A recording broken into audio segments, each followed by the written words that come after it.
It's tax season, and at LifeLock, we know you're tired of numbers.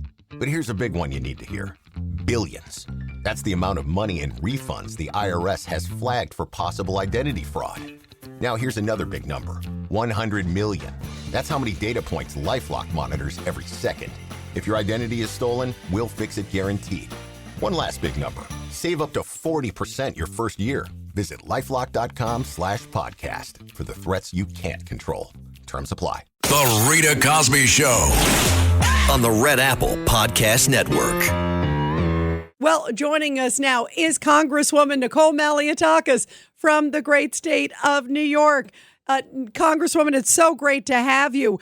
Give us your reaction, because you probably heard in the last few hours, President Trump came out and announced that he is going to sign this emergency order that will at least allow TSA to get paid. Thank goodness, right? Yeah, look, this is tremendous news, both for the TSA agents and the travelers. I mean, these long lines have been really inconvenient for Americans trying to just get to where they need to go. And quite frankly, President Trump took this type of leadership and decisive action during the last shutdown that was caused by Chuck Schumer and Hakeem Jeffries, when he moved funding around to be able to pay our military men and women.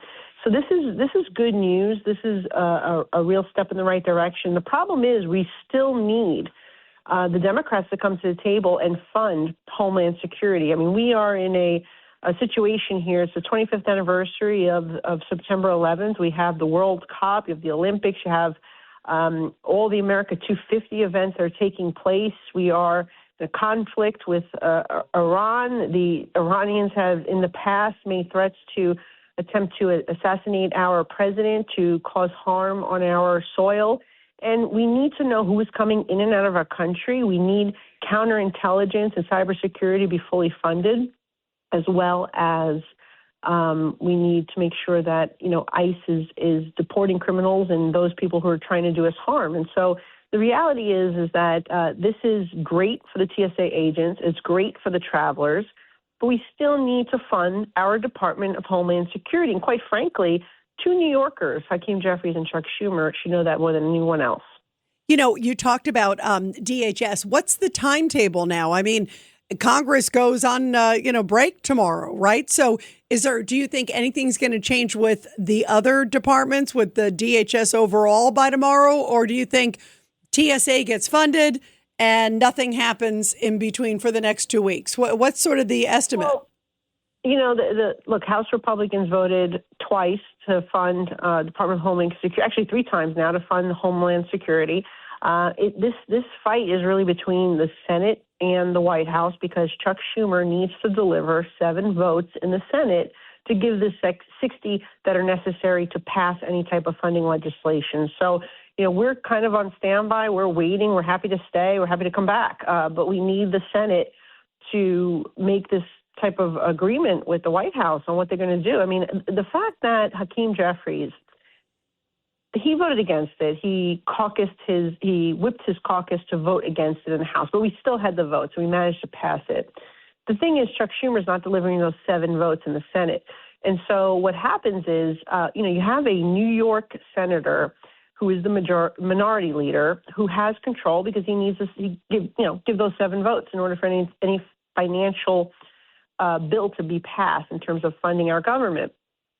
I mean, what just happened? We saw an 83-year-old man, a veteran, killed, being thrown in the subway tracks by an illegal immigrant. You saw a New Jersey resident being killed by a drunk driver here, also illegally. You saw this woman in Chicago being shot in the head by an illegal immigrant. All this stuff happened in the last week or so. And you still have them saying, we're going to hold up funding Department of Homeland Security because we don't want to fund ICE. We don't want to fund ICE. They're saying they don't want to fund ICE. They don't want to fund Border Patrol. They don't even want to know who's coming in and out of our country at a time when we know that there are terrorists attempting to do us harm. And, look, we've caught hundreds of terrorists at our border during the Biden administration. Thankfully, we caught them. But what about the millions of gotaways that came into our country? We don't know who they are, where they are, what their intentions are. Why would you not want to fund these critical Department of Homeland Security agencies? to me, it's shocking that a New York member of all, knowing what happened on September 11th, would not want to fund our Department of Homeland Security and would play this game even after the head of Homeland Security, Kristi Noem, was removed, which was something that I actually said should have been done, that she should have been replaced. And I was very out front about that. They de-escalated ICE tactics. They made a lot of different changes to the agency, and still these guys do not want to Homeland Security. To me, that's unconscionable. Yeah, it's like there's no negotiating, it seems. We talked with Congressman Mike Lawler earlier today, Congresswoman Malliotakis, and he had some very choice words for Chuck Schumer in particular, calling him an SOB. What do you think? Well, it was interesting. Mike Lawler and I were actually in a meeting today with Chuck Schumer, and it was related to the MTA, actually. But during that meeting, Mike and I did go after Chuck Schumer on this, and we said, you need to fund Homeland Security. You need to fund Homeland Security, bottom line. And the fact that the reason you don't want to fund Homeland Security is because of ICE and Customs and Border Protection, when you just saw multiple Americans killed by people who are here illegally. To me, it makes absolutely no sense. So we did go after Chuck Schumer in that meeting. It was a private meeting, but we did go after him on that. We pressed him on that.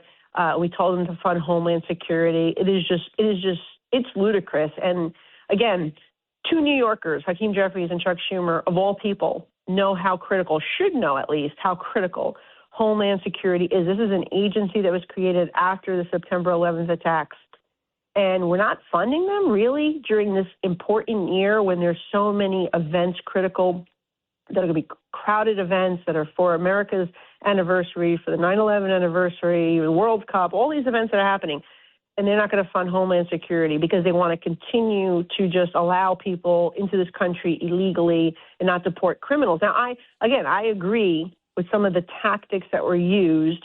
We've seen the de-escalation. We've seen the head of Homeland Security changed. Those are significant steps. And to hold up Homeland Security at this point is just, I think, ridiculous. It is. Frankly. I think it's unconscionable. I agree. It's unconscionable. And you know what? I really hope nothing happens. I mean, because honestly, New York City still continues to be a top terror threat. It's why I went up against Kristi Noem and Homeland Security when they tried to cut $100 million from the NYPD for counterterrorism because they did some new formula that wanted to punish sanctuary cities. Now, obviously, I don't agree with New York City's sanctuary policy, but we need to support our NYPD, and I pushed back on that. And with the help of President Trump, we overrode what DHS did at that time. We got the $100 million for our NYPD, for counterterrorism. It's critically important. So I'm willing to go up against my own party if need be. When it comes to these issues, they're that critical. But I don't see why Chuck Schumer's not doing the same thing and standing up to the radical left and saying this is what's in the best interest of public safety and national security. Yeah, it seems like they're all kind of folding in line with this radical policy, and Chuck Schumer seems to be leaving his spine behind. Congresswoman Nicole Malliotakis, before we let you go, you got a shout out from the president tonight at the Greek Independence Day event. Were you there? And of course, our owner-operator, John Katzimatidis, and our dear friend, he was there, and Margot was there. Fill us in. Were you there at the event, and what did you think? Yeah, it was a beautiful event. Look, obviously, the United States and Greece have so many values that we share. Democracy being the priority.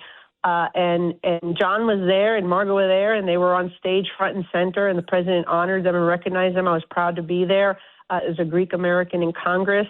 And, I guess the question I have for the president is, who is the bigger movie star? Is it Melania Trump or is it John Katzimatidis?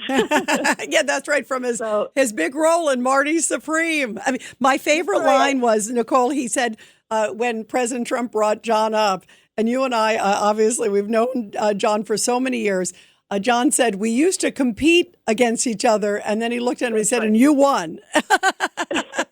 You know what? That is right. That's funny. And, John, I think, I think he's a little sore about not getting an Oscar still, And so congratulations on your Gracie Award. But, John kind of deserved an Oscar there, And we all love John. And Marty Supreme was a great movie. I happen to be a ping pong, table tennis, just tennis in general fan. So people who did not see Marty Supreme, they should definitely check it out. And you'll see John Katsivitzidis in there. We're all so proud of him as Greek Americans just to see him in that role. And I'm sorry he didn't win the Oscar, but I think he's a little sad about that. Well, you know what? Maybe next year he'll be the lead actor. He was so great in the movie, and I loved seeing him in it. And I loved seeing John and Margot up there on the stage, so beautifully honored. A beautiful shout out to WABC.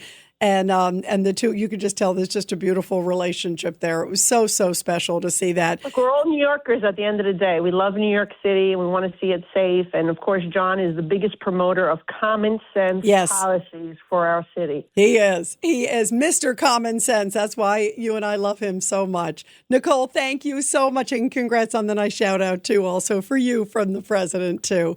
Thanks so much, Nicole. And listen, let's hope the Democrats get some of John's common sense and start doing funding for DHS. Nicole Malliotakis, thank you, the great Congresswoman here from New York. Thank you. Have a great night. Thanks. You too. Thank you so much. And thank you for the sweet words, too, Nicole. Thank you.